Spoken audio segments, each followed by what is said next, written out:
Hola, ¿qué tal, amados hermanos? ¿Cómo están ustedes? Bienvenido de nuevo a mi canal de Preterismo Cronológico. Como ya saben, o alguno podría preguntarse, ¿qué es preterismo cronológico? Preterismo viene de la palabra pretérito y cronológico, de cronología, de cronos, que es tiempo. Entonces, vamos a hablar de cosas pasadas en el tiempo. Eso es más o menos lo que quiero tratar de expresar en el preterismo cronológico. Vamos a hablar de cosas que están en el pasado nuestro, que alguna vez fueron presente y que también fueron futuro. Por ejemplo, en las cosas de Dios, las cosas se conocen por medio de tres formas. Una fue por medio de los ángeles, que fue lo primero que se manifestó con el hombre. Lo primero que hizo Dios cuando hace al hombre fue usar a los ángeles. Porque debemos entender que Dios es espíritu. Y un espíritu no tiene forma alguna y no tiene ninguna manifestación. Es espíritu, es energía. Entonces Dios es la energía base de todas las cosas. Él está antes de la creación, antes del principio de todas las cosas. Él está. Por eso Dios, a través de Jesucristo, se nos presenta como un Salvador. A través de Jesucristo se nos presenta como un Dios conocido, un Dios palpable, un Dios visible, a través de Jesucristo. No hay otra forma. Es a través de una manifestación humana, como nosotros, que podemos ver a Dios, ver el rostro de Dios. Jesús dijo a sus discípulos: el que me ha visto a mí, ha visto al Padre, y se refiere a Dios, el Padre. Entonces, Jesús dice también que a su Padre nadie le ha visto jamás, ni conoce su aspecto, ni lo verán jamás. O sea, no lo veremos a Dios mismo. Es a su Hijo a quien veremos, y viendo a Jesucristo estaremos viendo a Dios. Eso es lo que dice la Escritura y eso es lo que debemos respetar como palabra de Dios. Ahora, si queremos entender un poco de cómo está Dios en el pasado, a través de los profetas, se manifestó ya después de que los ángeles hicieron a los hombres, y esto lo dice la Escritura: hagamos al hombre, dice Dios, y las criaturas que ya habían, hagamos a los hombres son de este planeta. Pero seres humanos hay en todos los planetas que existen en el universo. Entonces, cuando hace al hombre, esto es lo que hace que todas las demás tierras, los demás sistemas solares, en otras partes del universo, se preocupen de ver quién es o quién iba a ser, hablando en tiempo pretérito, quién iba a ser en el futuro el rostro de Dios, la imagen de Dios visible, el tabernáculo de Dios. Así es que cuando nace Jesucristo aquí en este mundo, de todas partes del universo vinieron a mirar, vinieron a ver quién es y cómo iban a ser Jesús. Y por supuesto, como ya había rebeldía en los cielos, ya había un enemigo, ya había alguien que quería destruir la obra de Dios, este quiso también matar al Hijo de Dios. Sabemos que se opone desde el principio. Hay una fuerza opuesta a la obra de Dios desde el principio. Esto tiene que ser así porque el origen del universo parte de un biplano, de dos planos que son hiperpendiculares unos al otro. Por lo tanto, esa es la parte opuesta. Ese es el desdoblamiento de un punto, de una línea. En física se le llama vector. Un vector en línea recta solamente tiene un opuesto que puedes interactuar con él a través de 90 grados, es decir, perpendicular a él. No puede ser en sentido contrario, sino perpendicular. Cuando algo va en una dirección se encuentra con un muro en otra dirección. Eso es perpendicular. Entonces, un vector va en este sentido y el otro hace una pared y entonces intersectan, y entonces se produce la interacción de dos fuerzas. Ese se llama biplano y así funciona el universo antes de la creación. Eso es lo que hay antes de la creación. Hay un biplano. Por lo tanto, el eterno, el Dios eterno, lo primero que él hace es crear el biplano. Luego viene la tercera dimensión. Entonces, es cuando se forma el volumen de las cosas que produce lo que nosotros llamamos la materia. Pero cuando se produce este inicio de cosas, es cuando se crea una primera luz. La luz de la materia no es precisamente el Hijo de Dios. Lo que hay en materia, lo que se forma de materia, no es precisamente lo divino. Lo que es materia y que es maravilloso ante nuestros ojos, porque es todo lo visible, es lo primero, que es la materia, y lo primero no es lo espiritual, porque es materia, porque antes es espíritu. Y esto es lo que debemos ir entendiendo, que las cosas son semejantes a estas, es decir, al principio. Todo tiene una polaridad, todo es magnético y todo es radiante, como lo dijo Tesla. Existe lo magnético y lo radiante. Entonces una cosa es celestial y la otra es terrenal. Una cosa es magnética y la otra es radiante. Así es como entendemos que se ha creado todo el universo, con dos fuerzas. Científicamente se puede demostrar que un holograma, que es una representación de una tercera dimensión, no puede existir si no hay un biplano. O sea, con dos dimensiones se pueden hacer la tercera dimensión. Con la tercera dimensión se crea una cuarta dimensión. Con una cuarta dimensión ya se puede hacer, más las otras, se puede hacer una quinta dimensión, y habiendo quinta dimensión se puede también hacer una sexta y así sucesivamente. Pero lo importante son las primeras tres dimensiones, que le da origen a la materia. Entonces, estas tres cosas son importantes tenerlas presentes en todo tipo de análisis que hagamos de la Biblia. Que existe el bien y el mal para tener un discernimiento. Ahí estamos en el discernimiento, cuando ya hemos decidido qué escogemos, entonces ya han sido necesario entonces tener las dos fuerzas. Así como la tercera dimensión no puede existir sin las dos dimensiones, nosotros no podemos discernir ni tener un concepto de algo que es justo si no vivimos las dos experiencias, el bien y el mal. Entonces Dios nos hizo de esa manera, de esta forma, teniendo en nosotros, en medio de nosotros o alrededor nuestro, dos caminos.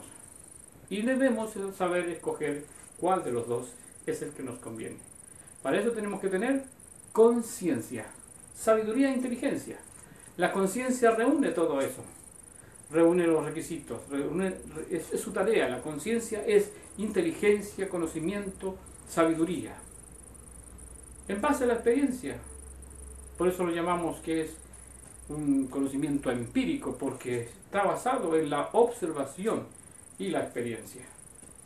Entonces, nosotros no somos hombres sin los demás. Es decir, el ser humano se basa en todos los seres humanos. No es solamente el último que está existiendo. No soy yo solamente. Yo soy la experiencia de muchos. ¿Por qué? Porque lo que hizo el primer hombre que vino a este mundo está dentro de mi ser, en alguna forma, dentro de mi ADN. Por lo tanto, yo, al existir en el futuro del primogénito o del primer hombre engendrado por Dios o del primer hombre creado por Dios, al ser yo el último en este momento, yo llevo información hacia aquel que fue mi primogenitor o el primer hombre que pisa la tierra. Los conocimientos adquiridos por ese se fueron sumando a través del tiempo y nos han dado como resultado lo que somos hoy. Pero, para analizar lo que hace Dios por medio de Jesucristo, tenemos que empezar desde lo que hay antes de Cristo hasta Cristo. Porque a partir de Cristo en adelante hay una nueva criatura, hay una nueva creación, hay una nueva hermandad, hay una nueva familia, hay un nuevo reino. ¿Y cómo podemos entender eso? Que a partir de Cristo en adelante existe un nuevo reino. ¿Qué nos dice la Escritura? Nos dice que hasta Cristo, solamente hasta ahí, llegan las profecías. Todo lo que Dios dijo que haría en el Antiguo Testamento, que anunció por los ángeles, luego por los profetas, llega a su término, es decir, se cumple cuando viene Jesucristo. Por ejemplo, una de las promesas que le hace Dios a Abraham y le dice: yo bendeciré todas las naciones cuando venga tu simiente. Por eso le dice: en tu simiente yo bendeciré todas las naciones. O sea, hay un descendiente que es simiente de Abraham, que iba a venir más adelante a futuro, y que cuando ese llegara, entonces habría una bendición para todas las naciones del mundo, para todas las tribus de Israel y para los gentiles. ¿Cuál sería esa bendición? Que bendeciría, que beneficiaría a la raza humana y que viniera a través de un descendiente de Abraham. Bueno, Jesucristo dice: yo soy la verdad, el camino y la vida. Cuando Él dice yo soy, no solamente dijo yo soy el camino, la verdad y la vida, también dijo yo soy el pastor, también dijo yo soy la vid verdadera, también dijo yo soy el pan de vida, también dijo yo soy uno con el Padre. O sea, era el todo Dios manifestado en carne. Y eso parecía increíble. Bueno, lo que estaba diciendo Dios, además de eso, fue aquello que dice: el que cree en mí, es decir, después de decir que yo soy esto, y esto, y esto, y esto, dice: ahora, si tú crees en mí, tendrás vida eterna. El que no cree, ya está condenado. ¿Por qué dice esto Jesús? Porque hasta ese momento, mientras Él no llegara, se sabía por medio de las Escrituras, es decir, por los ángeles y por los profetas, de que el hombre era un ser espiritual que moría por causa de su pecado, por la causa de su rebeldía, por causa de su negación a Dios, por causa de sus errores, por causa de sus ofensas a Dios, por su desprecio a Dios, moría. Al igual como le pasó a otro ser viviente que habitaba en otros lugares celestiales, llamado Lucifer. Lo dice la Biblia, para que entendamos que antes de nosotros ya habían otros, en lugares celestiales, que se rebelaron contra Dios y que por lo tanto fueron condenados a muerte, hasta que viniera alguien que lo destruyera. Y eso es Jesucristo.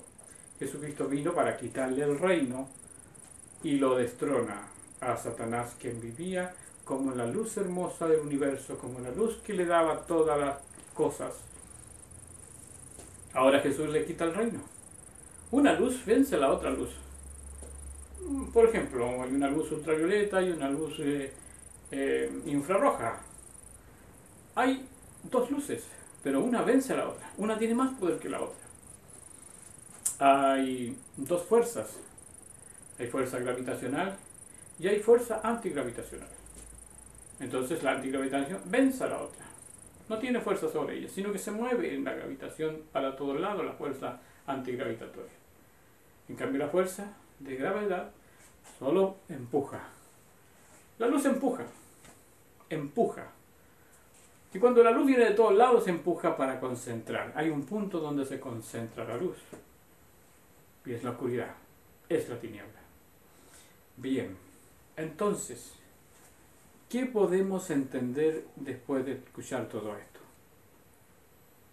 De que Dios ha hecho un plan en que todas las cosas que se manifiestan en la materia son perecederas, no permanecen para siempre. Por eso se llaman mortales, porque perecen, terminan. Pero de estas mismas cosas que Él ha creado, Él dice, hay algo dentro de estas cosas que Él ha creado que son perecederas, que puede permanecer para siempre. ¿Qué tiene que hacer esa fuerza o ese ser para que pueda permanecer a través del tiempo, no morir jamás? Tiene que tener algo de Dios que no se tenía antes de Cristo. Es como si llegase una vacuna contra la muerte.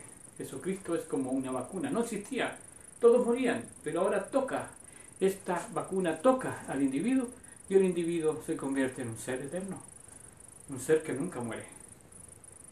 ¿Cómo se consigue esa vacuna? En la vida, en nuestra vida real, en nuestra existencia, nuestros cuerpos, cuando nos vacunan contra una enfermedad, tienen que inyectarnos un líquido, ¿no es cierto? Una sustancia que se prepara en laboratorio, donde se produce un antídoto de tal enfermedad. Y esa es la vacuna. Pues bien, ¿cómo es que nosotros podemos cambiar el ser, cambiar el alma, cambiar la parte espiritual nuestra que está torcida, que está desviada, que está descarriada? ¿Cómo la podemos poner en línea? Todo lo que hemos conseguido en la vida se debe a adquirir conocimiento. Por ejemplo, una persona profesional para conseguir trabajo o para ganarse la vida necesita hacerlo a través de una profesión. Mientras mayor es el conocimiento, mayor es la profesión. Los que no somos profesionales somos simplemente trabajadores, como los peones o como los obreros en una viña. Hacemos el trabajo pesado. Pero los profesionales se estudian, adquieren conocimiento de las cosas para poder manejar las cosas con autoridad, porque tienen conocimiento de las cosas. Eso es lo que hace una profesión. Preparar al individuo profesionalmente significa con harto conocimiento, ya sea tecnológico o de otra índole, para hacer que el hombre haga las cosas con perfección. Mientras más conoce, más adquiere conocimiento, sabiduría, más cosas grandes hace. Los edificios se han hecho con muchos estudios de los materiales, de la resistencia de materiales, etcétera, etcétera. Las maquinarias se hacen con conocimientos tecnológicos, cómo funciona la electricidad, el magnetismo, todo eso para hacer cosas o para hacer maquinarias. Para todo eso se estudia y se tiene conocimiento.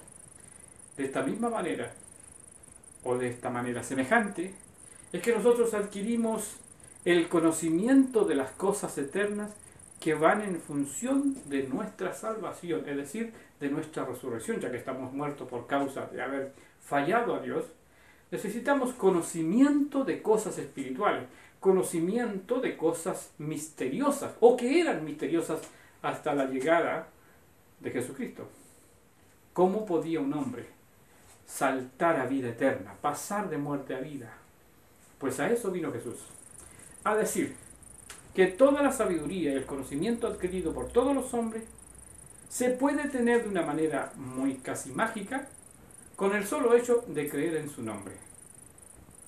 No se necesitan estudiar grandes libros de sabiduría, que por cierto las había antes de Cristo.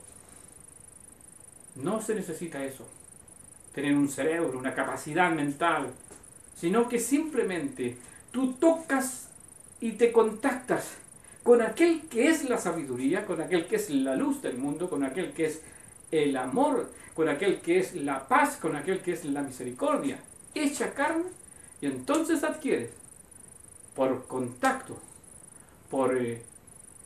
que lo hace la convicción a través de una creencia.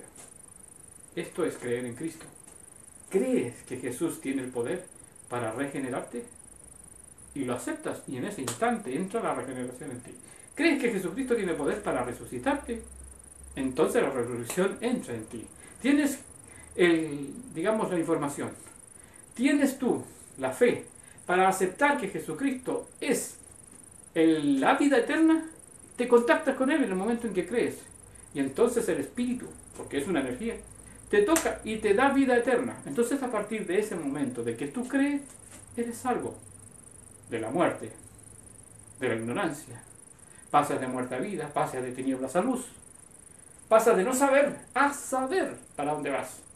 Pasas de ser un simple mundano a ser un ser que viene de otro mundo y que va para otro mundo. Entonces te conviertes en un peregrino, te conviertes en un forastero. Forastero es lo mismo que aliens, ¿sabe usted?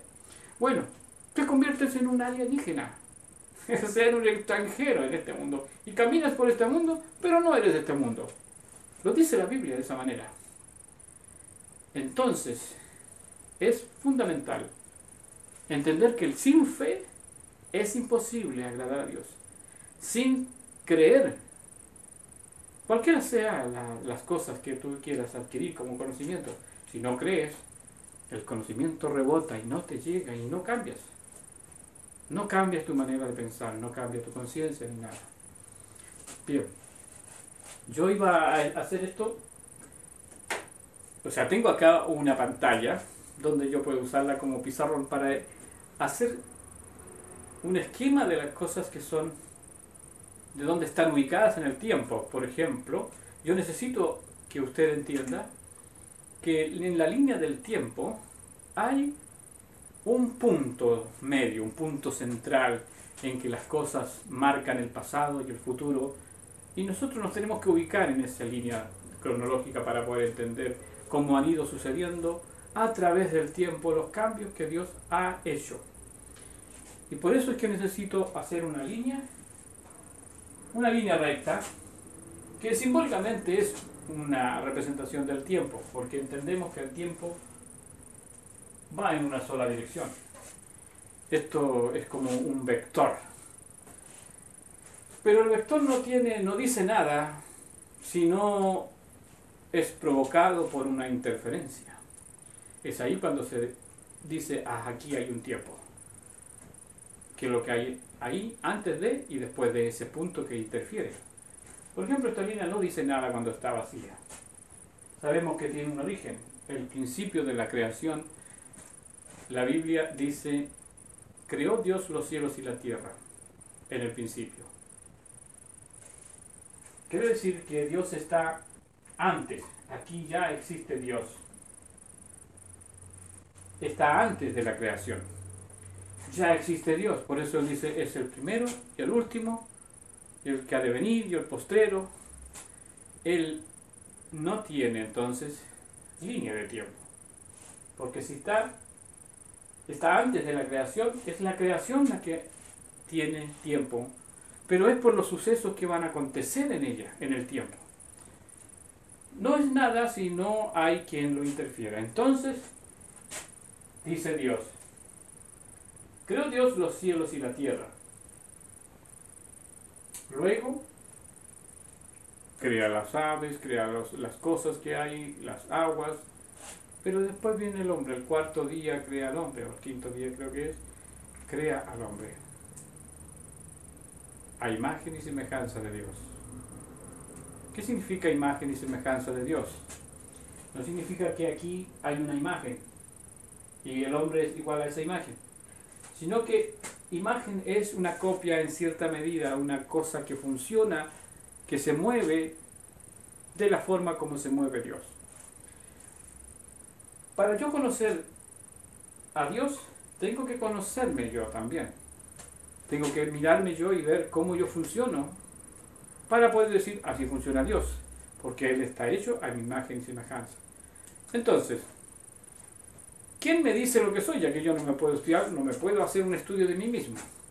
Y es Dios mismo quien dice en el tiempo al hombre que tal persona viene de Él y es su Hijo amado y es en quien tiene contentamiento. Y que todos los que antes de Él vinieron, ladrones y salteadores son. ¿Quién dice eso? Dios, que habla por medio de su Hijo amado. Entonces, aquí es donde yo pongo el punto cero, el punto central, que marca un antes y un después en la historia del ser humano. Después de Cristo, antes de Cristo, ahí es cuando viene Dios a este mundo. Ahí es cuando Dios nos habla por medio de su Hijo. Antes habló, como dije, por ángeles, seres de otros planetas, que nunca se han ido, siempre han estado sobre la tierra. El apóstol Pablo dice que ellos rodean la tierra y administran este mundo. Y los profetas, que fueron hombres escogidos por Dios, apartados por Dios, para que transmitieran al pueblo, a su pueblo, todo lo que él iba a hacer a futuro. Vamos a poner entonces aquí, después de Adán, vamos a poner a Abraham, por ejemplo. Abraham, antes de Cristo, es amigo de Dios, es el primer hombre que le cree a Dios. Los otros tenían conocimiento de Dios, pero Dios los observaba según sus obras. Nunca le prometió nada a ellos acerca del futuro, pero a Abraham sí le prometió algo y muy importante. Le dijo a Abraham: apártate de tu tierra y tu parentela, porque yo te voy a dar una tierra nueva, una tierra donde fluye leche y miel para ti y para tu familia. Y en tu simiente, le dijo, o sea, en tu descendencia, vendrá uno que bendecirá a todas las naciones del mundo. Entonces aquí hay una promesa importante en Abraham, dicha por Dios, cuando todavía no venía Jesús. Así que Dios le dice a Abraham: en tu simiente, un descendiente de Abraham. No fue su hijo directo, Isaac, el que trajo la bendición al mundo. Siguió la descendencia. En el Evangelio de San Mateo, en el capítulo 1, el escritor nos dice que cómo es la genealogía que hay desde Adán hasta Jesús, 42 generaciones. 14 desde Adán hasta Abraham, 14 desde Abraham hasta David y 14 generaciones de David hasta Jesús. 42 generaciones. Para que llegue aquí, en este punto, el verdadero Dios hecho carne. A través de una criatura humana. Por lo tanto, alguna mujer tenía que haber elegida por Dios, que iba a ser la privilegiada, que es María. Y José, su marido, también tiene una bendición. Pero lo importante es lo que dice Dios a través de los profetas. Dice a través de los profetas: después de Abraham viene David.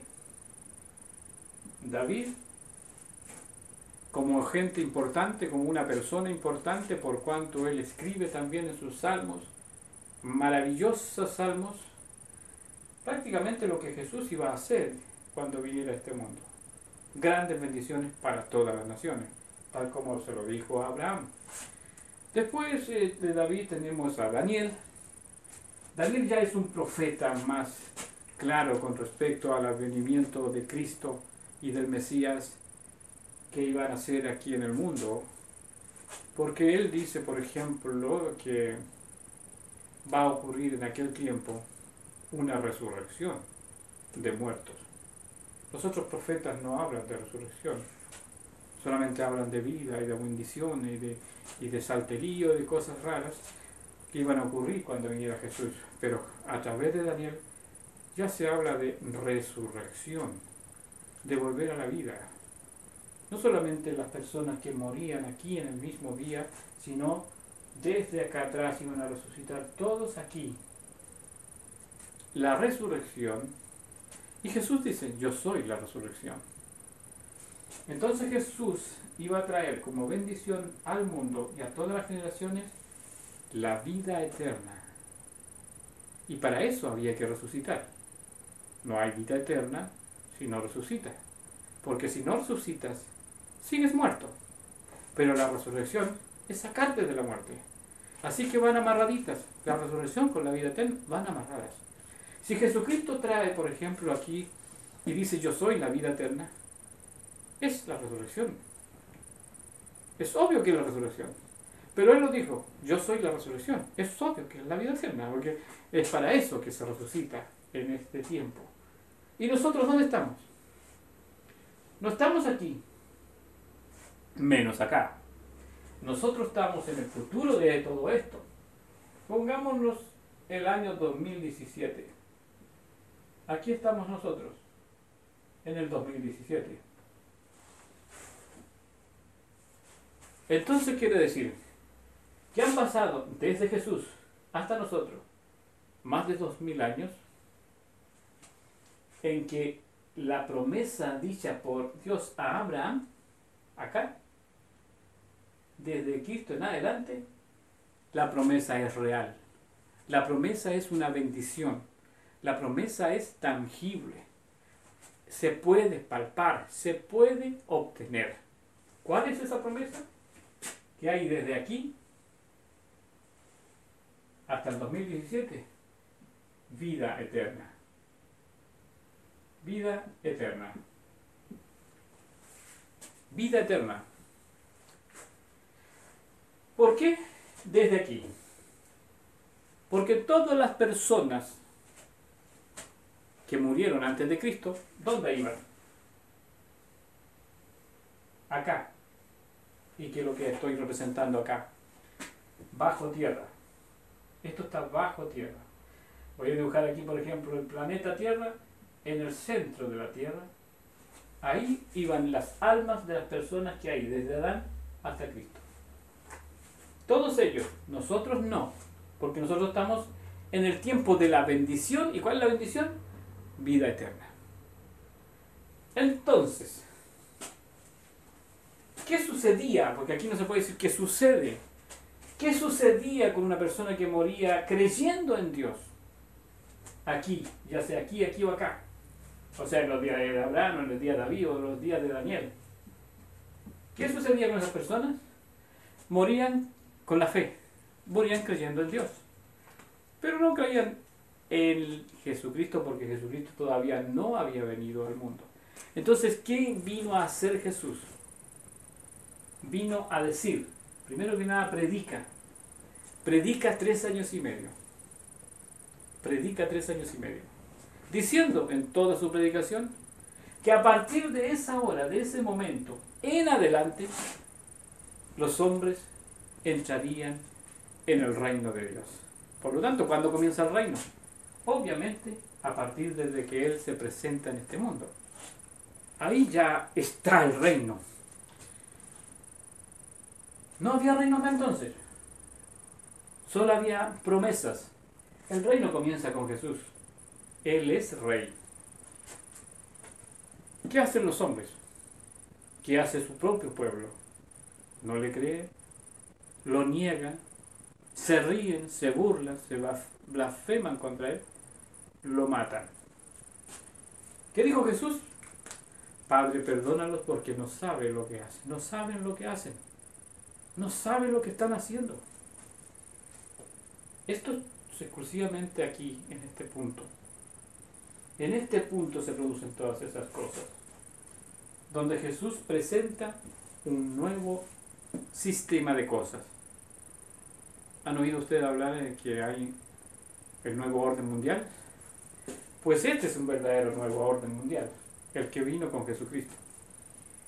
Ahora bien, el ser humano sigue existiendo, ¿cierto? Porque si estamos en el 2017 y Jesucristo vino aquí, ya llevamos 2017 después de Cristo, que el mundo sigue aparentemente igual como si nada.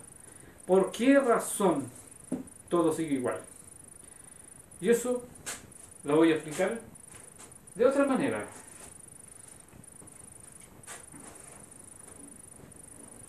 Para ello necesito borrar esto porque ya no me puede servir este diagrama o este esquema. Bien. ¿Qué es lo que tengo que tener para poder explicarles qué es lo que sucede en el hombre después de Cristo? Bien. Segunda parte. Pip, pip, pip, pip.